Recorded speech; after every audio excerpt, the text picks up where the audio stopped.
Yesterday was funny because a lot of you know that sometimes a couple of us get together and we ride our bikes, not like motorcycle fun bikes, but, ride our bikes because we're trying to be healthy and not die. But yesterday it was funny because one of us after the thing, and I'm not going to name who it was, but it was Mark Gertie. Because if you don't show up, I'm going to tease, you're going to make fun of you. But he said, man, and I may be misquoting him, but he's not here to defend himself, so I can say whatever I want to say that he said. But he said, man, that book's kind of depressing. The book of Ecclesiastes, which is what we're going through, and I know you're thinking, welcome to deep water, We have a depressing book about life. And there's a lot of things, though, that are in the book of Ecclesiastes that are difficult. Because the author's describing often some of the hard things in life. And so we've been going through that. And I like the book because it deals with the hard stuff. And it was funny because, right before I came in this morning, Facebook has that, this many years ago today and everything. And there were some funny pictures that kind of came up. But when I went to look at the picture that was like kind of, I wanted to see, I saw some other things. And someone posted, actually it was Christina. Some of you remember her. She was on our worship team until she moved. But apparently I said this. And every once in a while, I guess, even I say something smart. I said, we don't do plastic smiles here. Everyone is welcome and it's okay to not be okay. And there's a lot of truth to that because not all of life is easy. And the book of Ecclesiastes talks about some hard stuff. And so we'll be going through that because sometimes it's in the hard stuff, when you're going through the hard things in life, that really trusting God is harder, but it's the right thing to do. It's the better way to live. So we're in Ecclesiastes chapter 7. I was originally trying to do one chapter each week, and then some of you who were here last week, I think I went a little long. I could even see the yawns through the mask. No, it was bad. Some of you looked like you were eating your mask. And if people are watching this years from now, we're in the middle of a quarantine and everyone's wearing masks. So we're having to break down the chapters a little more, but that's okay. It's a really good book, and it's not how fast we get through it. It's whether we do a good job getting through it and learning what it teaches us about how it is to live this discipleship life. And so, starting in chapter 7, verse 15, which you can follow along if you're following along in YouVersion, or you can follow along in a Bible, or, we got the handy sound booth guys. They usually get blamed for everything that went wrong. But today, if the scriptures show up, they did it right. So shout out to the sound booth guys that no one can even tell who they are now because they're masked. But at least you don't look like you're robbing a stagecoach like some people do sometimes here. Anyway, chapter 7, verse 15 says this: I have seen everything in this meaningless life, including the death of good young people and the long life of the wicked people. So don't be too good or too wise. Why destroy yourself? On the other hand, don't be too wicked either. Don't be a fool. Why die before your time? Pay attention to these instructions, for anyone who fears God will avoid both extremes. Now, the truth is, if you live long enough, you've seen people that, death of good people, long life of wicked people. Now, I am unusual in that of pastors in our tradition, most would not admit to watching The Simpsons, but I've always liked The Simpsons, and I have a book on my shelf, you can borrow it sometimes, called The Gospel According to The Simpsons, and it argues that The Simpsons is actually the most Christian show on television at the time when the book was written. And I know some of you are thinking, oh no. Anyway, that's a whole other conversation. I said that once, a pastor friend of mine was visiting, and afterwards she was like, oh, Pastor Jeff. Anyway, but, The Simpsons, if you follow the show at all, Maude Flanders, nice Christian lady, gets killed by t-shirt cannon accident, which, is the leading cause of death among evangelicals at football games. No, I'm kidding. People can say whatever they want. Whereas Mr. Burns, again, if you haven't watched the show, most of you are nodding because even though you're uncomfortable in talking about The Simpsons, you're kind of, yeah. All he needs is a cat to stroke and he's an evil villain. I don't know. Why do evil villains never have dogs? You ever wonder that? Because cats are evil. Well, I know we got this half, and Gertie would disagree with you because he's a cat person. Anyway, but he's not here, so he can't disagree. Mr. Burns, evil incarnate, seems unkillable, and he's ridiculously wealthy, right? And sometimes life feels that way because people who don't do good seem to prosper. And people who, you do everything right, you're doing all the good stuff, you're trying to live this Jesus life, and things are hard, right? Now, sometimes it's not that way, but the truth is, and most of us have probably had that thought at least once in our lives, Lord, take them out and bless me. The amount of laughter and nodding tells me that you felt that way at times, because that's how life is. Because sometimes the evil seem to prosper, but the good, only the good die young. Only the good die young. Anyway. But here's now interesting verse here. This is like one of those verses, you read it earlier in the week and you're like, what in the world? But verse 16, so don't be too good or too wise. And then, on the other hand, don't be too wicked either. Now, if you just read that, you're going, what? Like, is this the verse your kids can come back to you and quote, and it's like, well, Mom and Dad, I'm going to go out and party, but don't worry. I don't want to be too good, but I don't want to be too bad. That means I could be a little bad. I'm just going to have a little debauchery. Some of you are going, yeah, no, it's not. That's not what it's meant to mean. And the idea is really kind of to avoid both extremes. And we'll kind of go into this because people tend to kind of go one way or the other. And you can be like religious and you're like, okay, I'm going to follow all the rules, and you get too righteous and you're just like making up rules about the rules, and you end up a Pharisee, which we'll get to in a moment. Or you kind of go, okay, well, there's forgiveness in Christ, and therefore I can do this, and God's just going to forgive me. And you kind of end up in debauchery. But discipleship is sort of like biking. Again, I'm sorry for those of you who are not big cardio people. It's like lifting too, but not this week. This week it's about biking.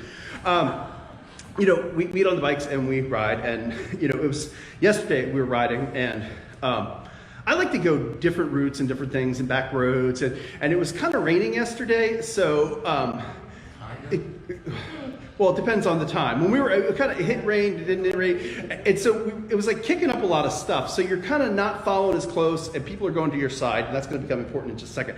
And so I end up with this giant ditch on the right-hand side of me, where I look down and I'm like, oh my gosh, if I go off the road, I am going to probably die. But on the other hand, if I'm really tired, maybe I'm hoping for that because it's better than continuing to bike. And some of you know what I mean. And so we're cruising along pretty fast. And then, so I see that ditch and I'm like, oh no. And then I start to go to my left, and guess what I got on my left? A coworker. Mark Gertie. Because we were kind of doing this, he kind of pulled up to the side, and then I'm like, I'm either going to die or hit Gertie and probably then bounce into the ditch. But I think discipleship life, this life of following Jesus, is a lot like kind of picture two ditches, if you will, instead of Mark. In that, if you go too far one way, you end up in a ditch. But if you go too far the other way, you end up in a ditch. It's not to say you can't be righteous, but we take things too far in different directions. And some of you have that personality where you take things too far, you're too extreme. Like you're going to be like you're going to be eating healthy, so all you eat is like perfect diet, everything, and then next thing you know, you swing the other way and go nothing but bacon for 30 days. I'm not saying I've ever had that struggle. It's not a struggle. I just do it, man. I'm like Nike. But I kind of, when I picture discipleship sometimes, this image, this picture I have, it's kind of walking between these two ditches. Because you can go too far one way, too far the other. And because there's this, we're made right with God purely by grace. And so we're made right by faith. We're made right by putting our trust in Him. But on the other hand, we have sort of things that we have to do to live the way that we're called to live. And so it's not that grace is opposed to effort, but grace is opposed to earning. But we often kind of land in the Christian life of kind of going, earn. I have to follow the right rules, so I do everything, and I'm going to earn God's favor. He's going to be happy if I get up at 5 a.m. doing my devotions. He'll be happy if I help old ladies across the street. He'll be happy, if I lead a Bible study. Now, those are all good things, but they don't earn your relationship with Christ. But on the other hand, we can contend the other way, which I think a lot of times the American church ends up. It's like, well, I'm forgiven, and I can do whatever I want. I literally remember being a youth pastor and having people go, yeah, well, I do love God, but I'm going to go out and sin a whole bunch. So then I'll have a cool testimony that I can share later about how God saved me from all. And I'm like, don't think you quite get the concept here. And people will throw themselves into sin instead of, to live kind of, again, with the ditches on either side. If God's grace causes you to take sin lightly, you're missing the point. And I've used the analogy before. It's like getting married. You don't go cheat on your wife to show how forgiving she is. You might find out how violent she is. I'm just saying. But you wouldn't go into that kind of relationship with that thought, but sometimes we do that with faith. Jesus said this. He talks about the narrow path in Matthew 7, starting verse 13. You can enter God's kingdom only through the narrow gate. The highway to hell is broad, and I know some of you are like singing right now, AC/DC. Get it out, get it out. And its gate is wide for the many who choose that way. But the gateway to life is very narrow, and the road is difficult, and only a few ever find it. And so there's two gates, two roads, two groups of people. And we often don't like to talk about this. There's a right way and a wrong way, and not all roads lead to God. But, it's not what Jesus says. And there's this wide road. It's marked by hypocrisy, religion, living your own way. Narrow road, love, generosity, this personal faith relationship with Jesus. And, in the end, which one are we going to? One is a path to destruction, trusting in your own self, or, giving your up in the debauchery. And the other is this, and that is a big word, but I don't know what else to use sometimes. So look that up. You can Google it. I love that word. I don't love debauchery, but it's kind of a big word. It's kind of cool. Anyway, road is, are we trusting in Jesus for life? And problem is, people tend to go one way or the other. Now, the Pharisees were interesting people. They added so many rules, people didn't know what the scripture, what was man-made. And so that's what, in the Sermon on the Mount, Jesus, you've heard it said, but I say, and he's kind of correcting a lot of thoughts and things on this. And there's a whole series on that you could do. But often they end up with all these man-made rules. And so part of what Jesus comes, and he's really exemplifying how to live, because he's God in the flesh, so he can do that. But and he's pointing and he's teaching people to think. Now, it's interesting. I did a funeral this week. Some of you are like, well, who's not here? No, I often get called to do funerals for people I don't know. In fact, one time it was funny though, because they ended up being related to me. I didn't know until after the funeral, and we figured out, oh wait, I was related to that person. But a lot of times, it's like a lot of times we older people who, have kind of not been able to go to church in a while, and they'll want a pastor, but anyway. So I get called in, and it's interesting. And I'm not saying anything about the funeral. I mean, this weekend necessarily. Or this week, but there's always this sense of when I come in to do a funeral, I can almost sometimes see two groups of people. There are the people who are waiting for hallelujah, amen, glad this pastor's going to preach it. There's the other group who's like afraid of what I'm going to say at any moment, because they're like, oh great, here's this judgmental Christian. What's he going to drop, and throw on us, and and so there's this kind of weird tension, and there's often this moment in the funeral when I begin to talk about Jesus, and I kind of go a little freehand, and I just talk about Jesus came and he breaks all the rules of the religion. I can almost see everyone look up at that moment and go like, yes, this guy's not going to knock us out with with the gospel. But it's kind of cool, because you can then explain things through Jesus' eyes and why he came. And it's a great moment. They're waiting for me to bludgeon them with religion. Instead, it's a cool thing. And I didn't tell this story recently in a funeral. I'm sure I have at some point or another. But in Luke chapter 15, now some of you are thinking, Jeff got back to Luke. Those of you who are watching online or here don't know, I have a slight affinity for the book of Luke. And we worked through it for years, and there's still some parts I think we didn't get to. So we're starting a new series on Luke next week. No, I'm kidding. But there's this great chapter in Luke 15, and I have preached the chapter so many times. I've preached it here, I've preached it in other countries. It's this incredible chapter, and if you're following along in the Bible, it's in Luke chapter 15. But it's great. It's great. It's sort of this thing. I think brings the book together and all kinds of things. But it says here, tax collectors and other notorious sinners came to listen to listen to Jesus teach. Now, notorious sinners. I mean, I think notorious B-I-G. But not just sinners, the notorious kind. Like, these are like sinful people. Some of you know this because you're those people. And it said this made the Pharisees an awkward moment. Teacher law complained that he was associating with sinful people, even eating with them. And so they get upset. And so Jesus tells two stories. He says, and it's funny because this first story, you tagged me in a post this week because someone didn't even think this was in the Bible, which I think is one of the important things of why we teach through the Bible and why we teach not what Jeff is feeling, but big pieces of the Bible so you know what's in. This story in the Bible, it's in Luke 15 if you're following along. It's up there. Them.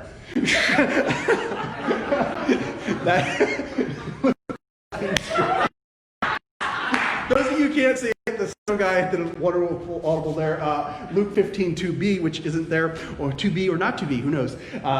Them, because y'all sinners. Anyway, funny, got me too. That was a great one. Now I'm wondering how often something's on the screen that maybe I should look at during this sermon. Like, we need to put a screen right here, like, so I can have picture in picture, see what's going on. Anyway, instead I have scripture though, which is better.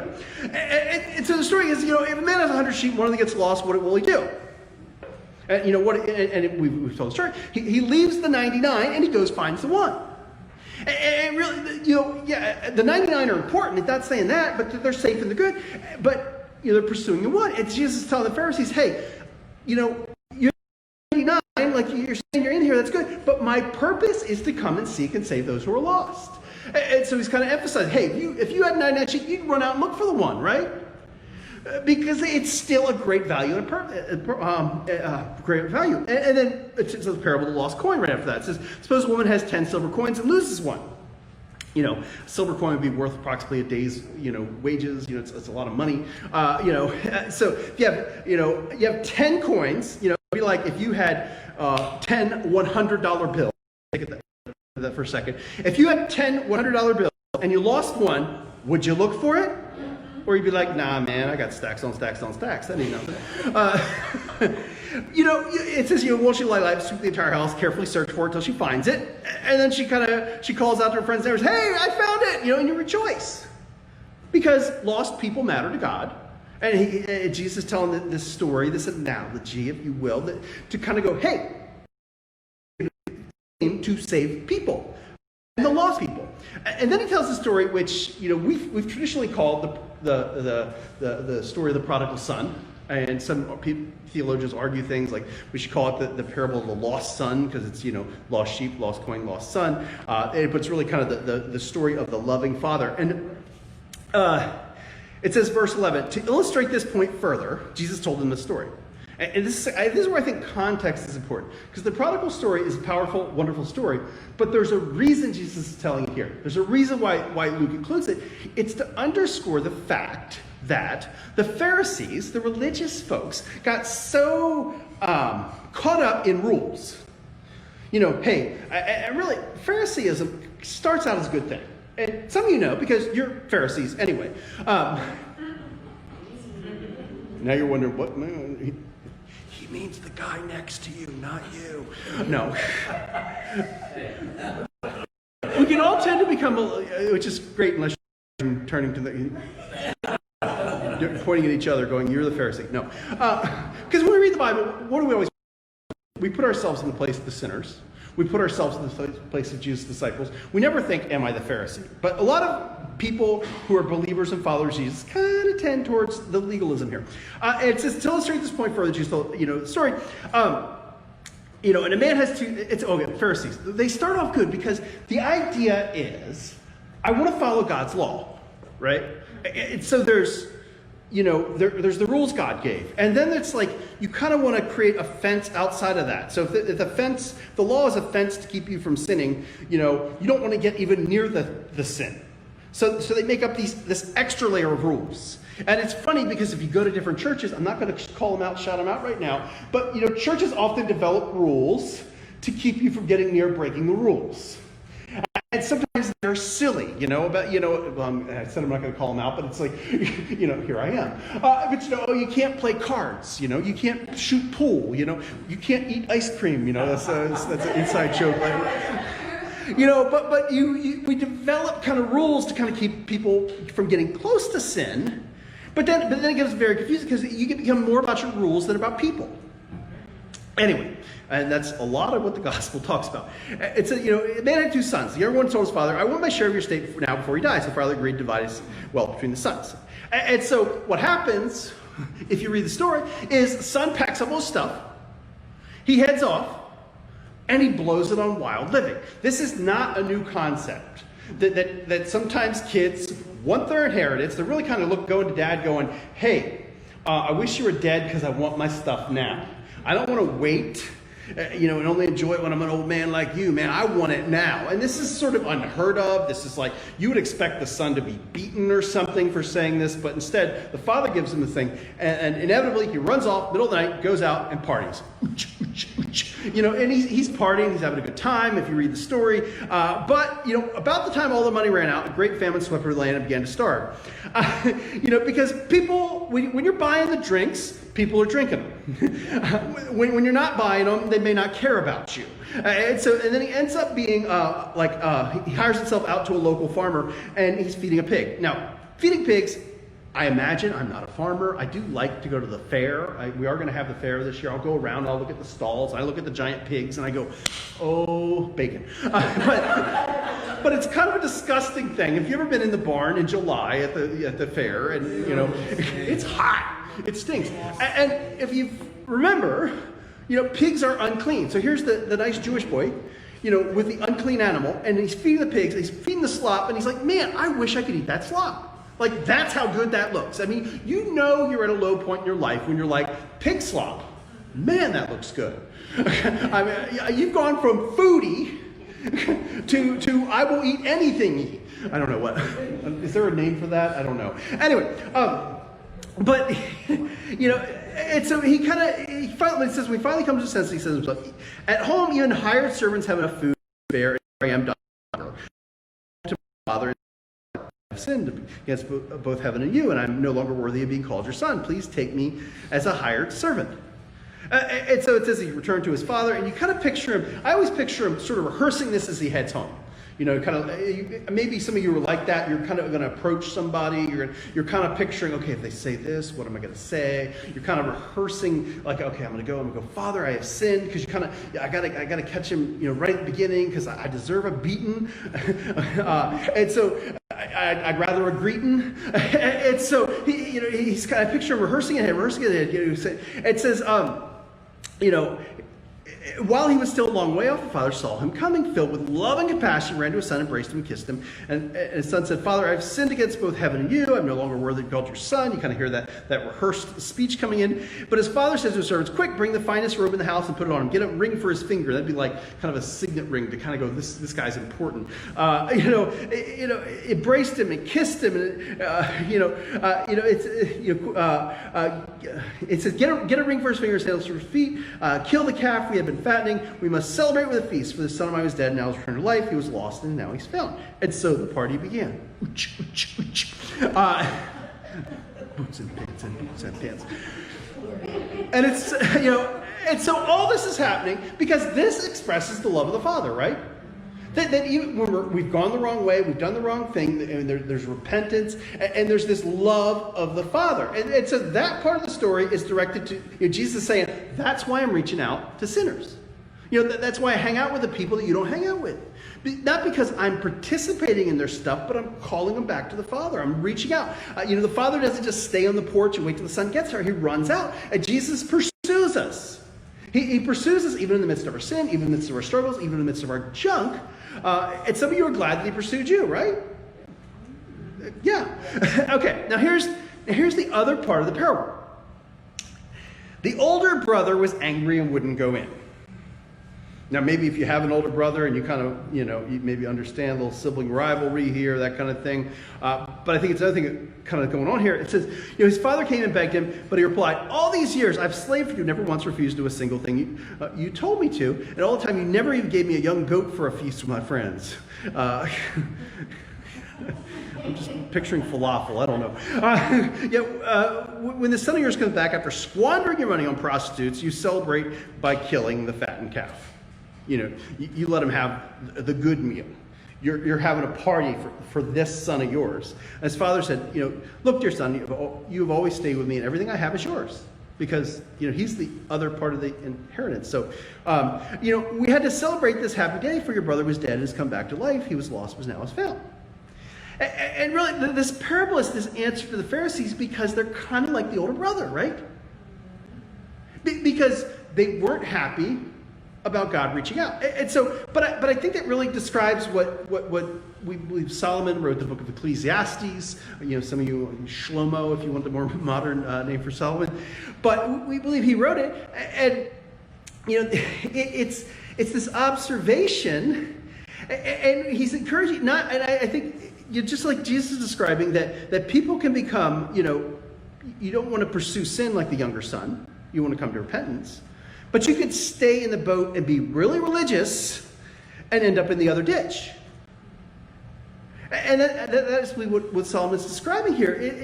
It's funny because, one son went away and was lost, but the one son stayed and was lost.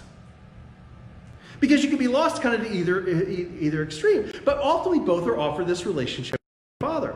Now, kind of a pastoral observation that comes out of this when I think about it. Kids grow up with no rules, and there's and now I'm like careful not to look at anybody because they're going to think I'm talking about them, and everyone's like, "Oh, did you see Pastor Jeff? Look at them. He means them." But kids grow up with no rules. Have the parents who are the ones that buy the beer and the weed for the party. Like I've had friends like that. Does not normally turn out well. They need parents, not friends, with IDs. But then you also see kids who grow up with a lot of religious rules. Pharisee parents. My kids are probably saying that right now. No. We have a lot of rules, but we're always careful to bring it back to Jesus and faith and not my made-up rules, which can be a struggle with religious parents because we kind of slip into this legalism. I think Ephesians 6:4 says, fathers, do not exasperate your children. It's the NIV, which I love that word, exasperate children, because a lot of times fathers, anyone who's a dad kind of knows this, anyone who's the mom who's seen the father do this, we can exasperate our children with rules. I thought that was my son standing up. I was like, awkward moment. No. You can't see it on the camera, but it was a funny moment. That's why you got to come here. Join us. We got some space still. Even during a pandemic, we got space. And lots of it. We'll stay 6 feet away from you. We all wear pool noodles around our neck to stay, they don't know. They can't see you. They don't know what's going on in here. But it's nothing weird, I promise.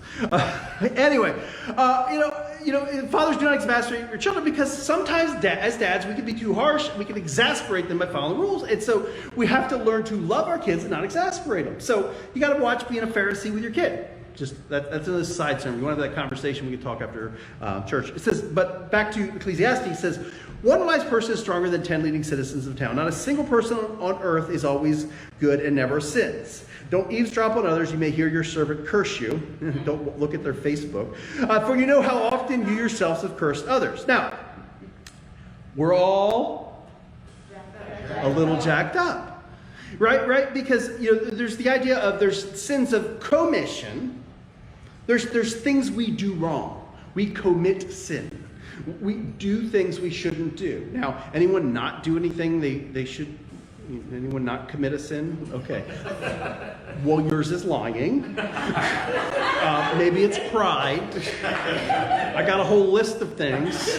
The other one is sins of omission, right? Like things we don't do that we know we should have done. I would probably all have a list of things like, I kind of failed that. I didn't do anything, but I should have done something when I didn't. Both are sin. As the modern social commentator has said, you done messed up, Aaron. Because we all have sin, we all struggle. And this is not it's a New Testament concept, but it's not new to the New Testament. Solomon sees this too. And some of us are really good at seeing others' sins, right? Mm-hmm. Not so much our own. It's kind of like driving. Driving is such a funny thing. I often have said, if you can lose your salvation, it's during driving, I think. Some of you don't get that. That's a whole theological debate. But, driving's a funny thing because when you're driving down the road and everyone who drives slower than you is a... Generally, I hear moron. And everyone who goes faster than you is an idiot. We have words for them. It's just lots of jerks coming out of here. Now, man, I had jerk salmon. Did I tell you about that last week at the wedding? Oh my gosh. Best salmon I've ever had. They're in Maryland. I'm thinking it's worth a field trip. Let's go. Ooh, I'll get on my bike, then it'll be healthy, and I get jerk salmon. Some of you are just jerks, though. No. Love ya. But I think the deep thing that unites us all as people around the world is deep down inside, I think most of us think we're good drivers. We think the other people are the bad drivers. No? No, you know you're not a good driver? She's not a good driver. Everyone knows you're not a good driver. And that's why we do not allow a deep water sticker on your car. We're going to put stickers for other churches we don't like on your car. No, I'm kidding. We love all of God's churches. If you preach the Bible, we're with you. But I think it's, and we're usually good at pointing out other people's driving errors, but then we kind of do the same things if we're not careful. And sometimes you catch yourself going, "Oh man, I just cut that guy off just like I complained that I got cut off earlier." And that's a lot of that, not just driving, but life, because we all sin, we all struggle, and there's no one who kind of hasn't done that. And that's why we need Jesus. Verse 23, I've always tried my best to let wisdom guide my thoughts and actions. I said to myself, I am determined to be wise, but it didn't work. Wisdom is always distant and difficult to find. I searched everywhere and determined to find wisdom and to understand the reason for things. I was determined to prove myself that wickedness is stupid and that foolishness is madness. He tried to figure it all out, but when he figured it all out, he figured he doesn't understand it at all. Because that, and those of you who pursue the meaning of life understand. It's a little bit of a struggle at times. But verse 26, and I discovered that a seductive woman is a trap more bitter than death. You can almost feel the awkward tension as I say that. Hold that awkward tension. Her passion is a snare, and her soft hands are chains. Those who are pleasing to God will escape her, but sinners will be caught in her snare. Now, some of you are looking at me with this, are you a misogynist? Was Solomon a misogynist? Some of you are going, I'd like a massage. No, that's not, not the meaning of the word. You need to Google that one. But it's not that all women are sinners. That's not the point he's making here. You have to realize it's a dude and he's explaining something. But it's not that all women, but sex can destroy. Now, it's interesting. This guy's saying that. We believe it's Solomon. Shlomo's the modern form of Solomon. You remember the story. But this is the guy with 700 wives, 300 concubines, and he's telling you, hey man, this is a snare. It looks like a good idea, but ultimately it traps you. And I think, here's the thing. Sex is a gift from God. Theologically, if you haven't heard me say that, you probably haven't been to a sermon here. It's awkward for my kids. But sex is his gift from God. He wasn't, it's not like God was surprised. Oh, what are they doing? Oh my gosh, I hadn't thought of that. We were created. Get the laughter out. You're all 12.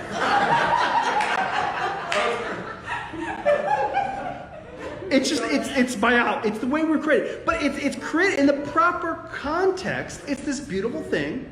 It brings people together. Often produces beautiful children. And some of you too. But I love you. I got to stop with the zingers. Anyway. But here's the problem. Outside of its intended context, it becomes a bad thing. And, there's commentators who've called it the pornification of America. It's tough because we take sex, which again, beautiful gift from God, and we put it in a context, and there's all kinds of layers of why it's bad. And it's interesting because I read secular commentators, that is not biblical people, because you expect Christians to go, this is wrong, because the Bible's pretty clear about it. It says, flee sexual immorality. Literal word, porneia, where we get porn. And so it's outside of its intended context. It becomes this bad thing. And secular commentators are like, hey, this is not good. for us. And I mean, I could tell you story after story about the way it's destroyed families, the way it's destroyed lives, the way it's destroyed people, the way it's brought them unhappiness. And I mean, story after story after story after story, which, maybe that'd be for another time, or pastoral counseling. You come in, we'll wear masks, we'll stay, 6 feet apart. I don't know, how do I drink coffee with people now? I've got some appointments and I'm like, are we wearing masks? Are we not? It's a very confusing time. But, it hurts people. 1 Corinthians 6:18 says, run from sexual sin. No other sin clearly affects the body as this one does, for sexual immorality is a sin against your own body. The problem is with sexual sin and all sins, we often give in to every desire we have, and we think we can experiment, we can play, we can enjoy it. We don't realize it becomes something that traps us. And I've told you the story. I worked in a factory and for a while when I was probably 19 or 20. I was working in this factory. Would have been 20. Okay. I was 20. I worked in this factory and we made plastic, like the plastic sheets that go out in the field and everything.